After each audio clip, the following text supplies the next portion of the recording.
और क्या कहा कि तो शतभामा तेर लगाई ओ अब क्यों नाही हथोड़िया दुराई ओ वचन सुनत प्रभु चक्र समारो ओ काटसी सब मासुर मारो काटसी। कहने का भाव है भवासुर को समाप्त किया, जेल के ताले खुलवाए, प्रेमी वामन जो 16,000 सौ कन्या बाहर आ और सबको स्नान करवाए, बढ़िया बढ़िया कपड़े पहनाए। द्वारकाधीश ने कहा देवियों अपने अपने घर के लिए प्रस्थान करें। सबने एक स्वर में कहा द्वारकाधीश त्रेता में एक धोबिनी एक रात्रि के काज बिना पति की आज्ञा के अपने मायके चली गई, तो धोबी ने घर में नहीं घुसने दिया और हमें तो इतने दिना जाकी कैद में पड़े पड़े है गए, अब हमारे घर वाले हमें स्वीकार नहीं करेंगे। तो कहने का भाव है द्वारकाधीश ने कहा तो हम क्या करें। सबने कह दिया कि तुमने छोड़ के अब हम कहूँ ना जा रही। द्वारकाधीश ने कही तो चलो कोई बात नहीं। प्रेमी कहने का भाव है इसका कोई नहीं उसका परमात्मा होता है। सबको लेकर के गए तो 8 विवाह पहले 16,000 सोए और टोटल कितना हो गया भगवत प्रेमी 16,108। अब थोड़ा सा समझ लीजिए प्रेमियों कहने का भाव है हमारे वेद में 3 कांड, हमारे वेद में 3 कांड होते हैं, ज्ञान कांड, कर्म कांड, उपासना कांड। प्रेमियों ज्ञान कांड में 4,000 मंत्र हैं, कर्म कांड में 80,000 मंत्र हैं, उपासना कांड में 16,000 मंत्र हैं। और उपासना का मतलब होता है उपसमीपे असनम। कहने का भाव है यही उपासना कांड के 16,000 मंत्र या वेद की ऋचाएं ये गोपियां बनी और सब प्रकार के हमारे उपनिषद इस तरह से टोटल हुआ 16,100। भौमासुर ने कैद कर लिया, आज भगवान ने स्वतंत्र कराया, आजाद कराया। तो यही उपासना कांड के 16,000 मंत्र 100 प्रकार के उपनिषद 8 प्रकार की प्रकृति। तो भगवान के टोटल विवाह है 16,100।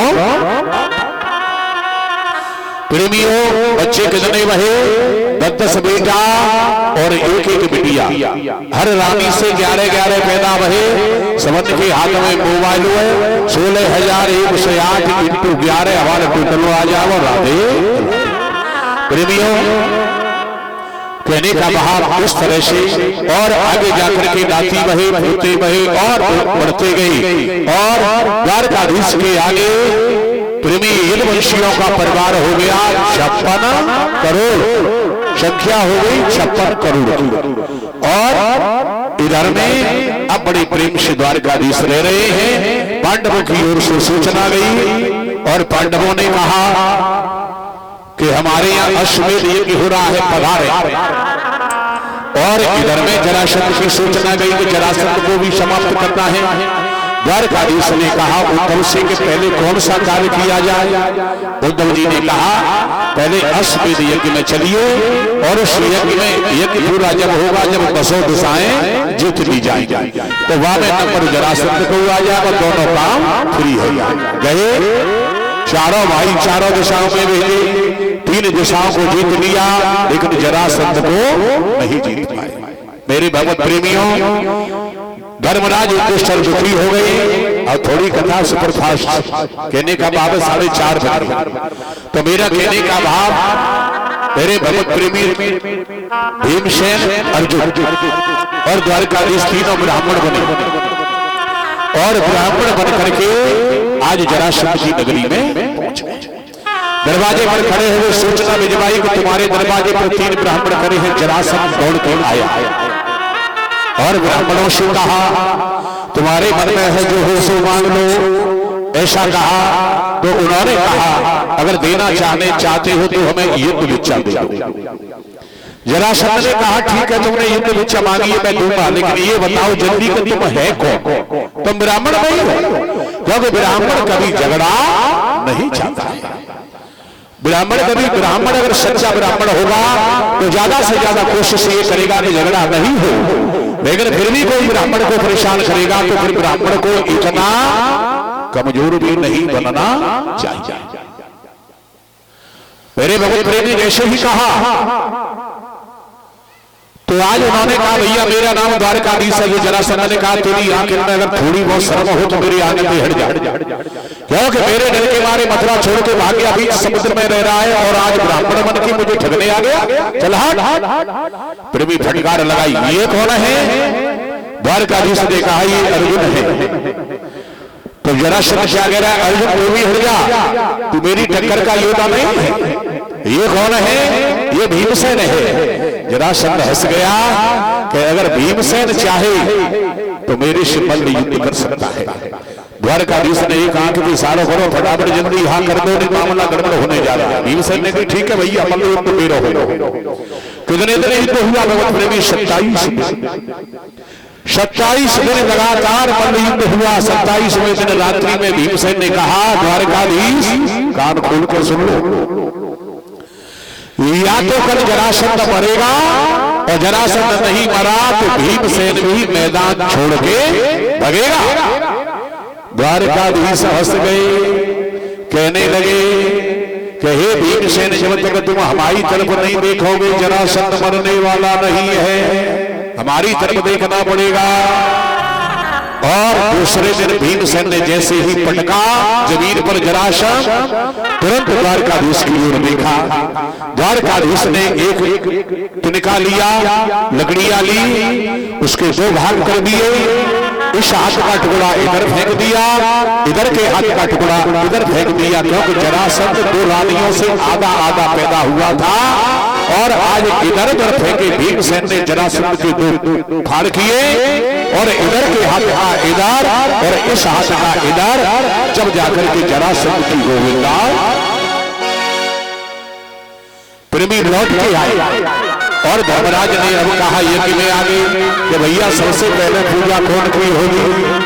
तो सबने कह दिया कि अब पूजा द्वारकाधीश की होगी, लेकिन अगर काऊ की गांव में ज्यादा बढ़ाई है वो शुरू हो जाए, प्रतिष्ठा ज्यादा बढ़ जाए तो मेरे भगत प्रेमी गांव में कुछ दूसरी पार्टी के आदमी रहते।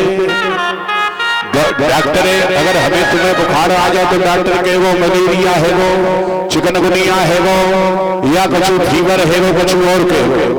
लेकिन तुलसीदास जी ने क्या कहा है? ऐसे लोगों के बारे में एक चौपाई लिखी है, सुन बोलो गोविंद भगवान। तुलसीदास ने क्या लिखा है कि जो का होगी सुनाई बड़ाई,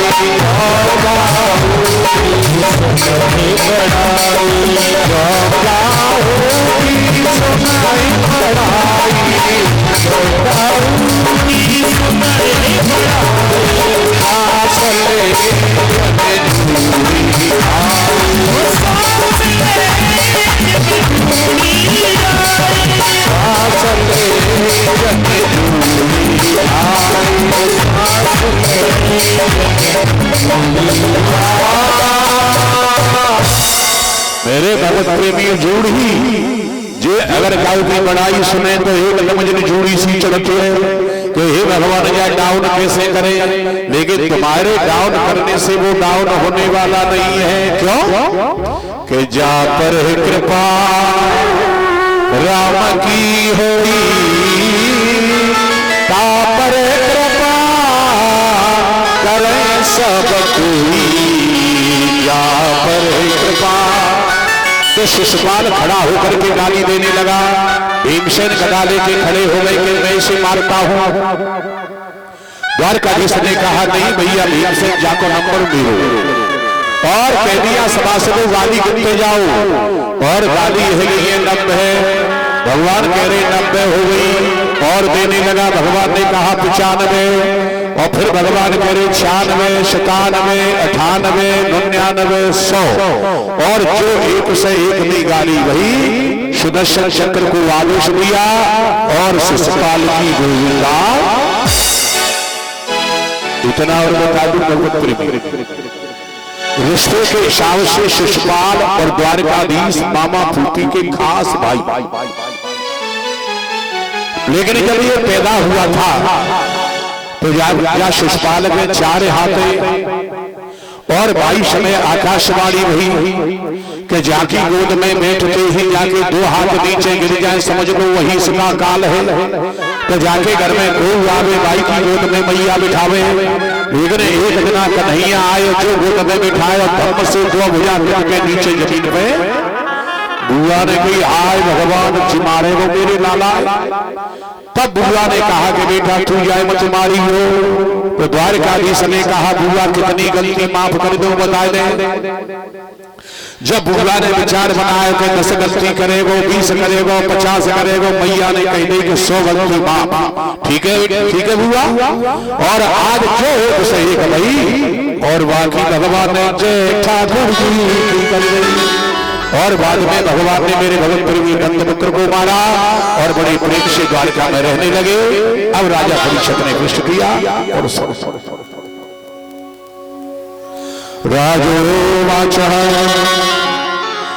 राजा परीक्षित के ने भगवान यान चान्यानि मुखं से महात्मनः वीर्याणि कवीर्यसे श्रोतमिच्छामहे प्रभु। राजा परीक्षित ने कहा और भी भगवान के कोई कार्य हो तो बताएं।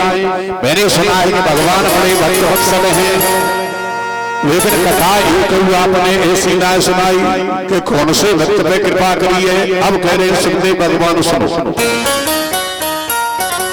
कृष्ण शीत सखा वसुदेव ब्राह्मणो ब्रह्मवित्तमः विरक्ते इंद्रियार्थेषु प्रशांतात्मा जितेन्द्रियः। हे भैया, एक ब्राह्मण देवता है जिनको नाम है सुदामा। सुदामा नाम के ब्राह्मण हैं और उनके बारे में विशेषण क्या क्या लिखे हैं सुन ले। विरक्ते इंद्रियार्थेषु प्रशांतात्मा जितेन्द्रियः। ऐसे है सुदामा मेरे भगत प्रेमी। इनकी घरवाली का नाम क्या है? सुशीला। पहले नामकरण कैसे होते? यथा नाम तथा गुण। आदमी के अंदर जैसे गुण हो तो वैसे ही वाको नाम हो। अब उल्टी गंगा बह रही है। नाम धंधे में धनीरा और घर में छुए दंड कर रहे तो काय के धनी राम हो भैया, धनी राम हो कि मरे मराए राम हो। नाम धंधे में परशुराम और गेल छनौना याद 2 आदमी पकड़ के ले जाते हैं परशुराम हो कि मरे मराए राम हो। पहले ऐसे नहीं होता था। प्रेमी मेरी कहना नाम ऐसा धरो जो सबको अच्छा लगे। अब जल्दीबाजी में नाम धर देते हैं हमारे लाली है। पहले धर देते तो खैर ना आए, लेकिन कहा धर देते नाम हवाई जागो नाम है गुड़िया। नाम धर बिटिया को गुड़िया, लेकिन क्या बेचारे बनाओ कि जो गुड़िया अब तो लग रही है गुड़िया और जो काउदना 70 साल की है जाएगी गुड़िया और गाय को द्वार में जा रही होगी, नदी में जा रही है तो गुड़िया। तो जो कहेंगे कि देखो ये गुड़िया है तो गुड़िया है। कैसे नाम प्रेमी नाम कैसे? तो नाम है सुशीला। कहने का भाव है भगत प्रेमी हो अंदर से बिल्कुल सुशील स्वभाव, खुद मुर्गी रह जाती है लेकिन पति से कभी झगड़ा नहीं। एक दिन सुशीला ने कहा कि हे प्रभु, मैंने सुना है कि हर आदमी जीवन में अपना कोई न कोई एक मित्र बनाता है। तुमने कोई मित्र नहीं बनाया है क्या? पतिव्रता पतिव्रह। देखिए मैंने पहले भी श्लोक सुदामा के लिए बोला, अब सुशीला के लिए ध्यान देना क्या लिख रहे हैं व्यास भगवान। पतिव्रता पतिव्राहे मिलायता वदने नसा दरिद्राशी दमाना साबेपमाना विगम्य चह।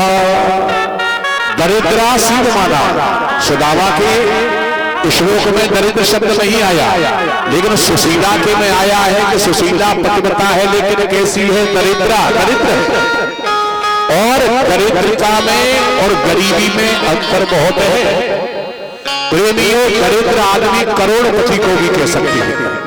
कहने का भाव है जो आदमी संतुष्ट नहीं है वो दरिद्र ही माना जाता है। तो आज कहने का भाव सुशीला ने कहा तो सुदामा ने कही है बाबरी ने पल्ले कर दी। मेरा यार तो ऐसा है कि शायद दूसरे गोकाऊ को नहीं होगा और यार ना है, मेरे बचपन को लौटिया यार कौन है कि द्वारकाधीश है। अब कह रही है कि तुम्हारे मन में कब मिलने की इच्छा ना हो चुका। सुदामा चुप हो गई। एक दिन फिर सुशीला ने कहा कि तुम्हारे मन में इच्छा ना है, चले जाओ मिलने। अब सुदामा ने कहा देखिए क्या ये सुशीला सुनो कि द्वारका जाओ जू, द्वारका जाओ जू, आठ जगत जो न कहो करियो पकड़ो हो जाइए कहा अपनी गति है। हे सुशीला तू रोजाना कहती है कि द्वारका चले जाओ, द्वारका चले जाओ, लेकिन मेरे घर में टूटी कौड़ी भी नहीं है, क्या लेकर के जाऊं? सुशीला ने क्या कहा तो जाके चिंता मत करो, मैं सारी व्यवस्था कर दूंगी। और सुशीला गई। प्रेमियों देखिए 4 घरों से मांगे हैं। याचित्वा चतुरो मुष्टि विप्राण पृथ्वी कंडुलाना। 4 घरों से 4 मुट्ठी चावल मांग के लाई। मेरे भगवत प्रेमियों कहने का भाव गृह लक्ष्मी की या कुलक्ष्मी की। प्रेमियों घर में घुसते ही पता चल जाता है कि या घर में जो घरवाली बन के रह रही है वो लक्ष्मी है या कुलक्ष्मी है। घर का वातावरण ही बता देता है कि घर में जो रहने वाली घरवाली है वो कैसी है। सुशीला ने विचार बनाया कि अगर एक घर से चावल मांग के भिजवा दिए तो द्वारकाधीश समझेंगे कि अपने घर से लाया है। और 4 घर से मांग के लाई। तब विचार बनाया कि अपने आप समझ जाएंगे कि ज्यादा गरीब दुनिया में कोई ना है, ला करके दिए।